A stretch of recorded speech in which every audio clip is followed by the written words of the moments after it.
Merancang jaringan supply chain. Konfigurasi jaringan supply chain sangat berpengaruh terhadap efisien dan kecepatan respon supply chain tersebut. Bagaimana supply chain yang ingin responsif? Jaringan supply chain merupakan hasil dari beberapa keputusan strategis. 1. Keputusan tentang lokasi fasilitas produksi dan gudang dan keputusan tentang pembelian. 2. Keputusan outsourcing.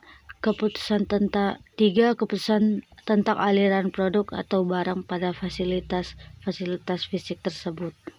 Masing-masing keputusan didasari oleh banyak pertimbangan seperti kondisi ekonomi, sosial, keamanan, politik, budaya, dan lingkungan. Dengan semakin dinamisnya lingkungan dewasa ini, keputusan tentang jaringan supply chain yang harus semakin mudah berubah.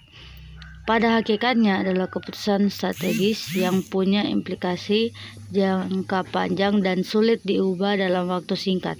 Perusahaan harus semakin menyadari bahwa dewasa ini ada tuntutan yang lebih tinggi untuk bisa mengubah keputusan-keputusan tersebut secara cepat tanpa menimbulkan biaya yang terlalu tinggi.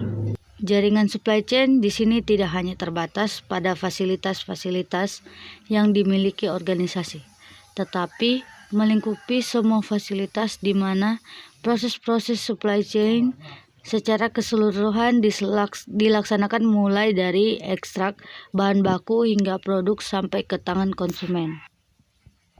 Contoh, perusahaan yang ingin responsif terhadap pasar cenderung memiliki fasilitas yang lebih banyak dan biasanya menempatkan fasilitas produksi atau gudang dekat dengan pasar. Supply chain yang ingin berkompetisi atas dasar harga biasanya akan mencari tempat-tempat murah untuk lokasi operasi mereka. Konfigurasi supply chain tergantung pada karakteristik produk dan model distribusinya. Contohnya Coca-Cola.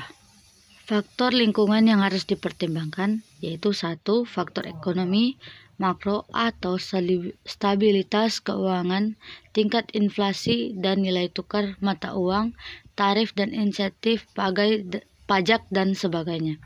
2. Faktor sosial politik atau kultur masyarakat, tingkat penerimaan mereka terhadap kehadiran investasi asing, ketersediaan tenaga kerja yang dibutuhkan, peraturan ketenagakerjaan dan kebijakan pemerintah lainnya.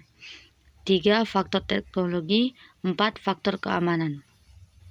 Model merancang jaringan supply chain yaitu 1. Gravity Location Model. 2.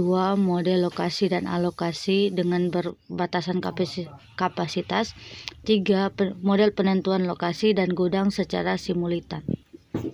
Gravity Location Model Variable yang atau CI, ongkos transportasi per unit persatuan jarak dari kandidat lokasi, fasilitas atau gudang atau produk atau pabrik ke lokasi pasar I atau sumber pasokan I.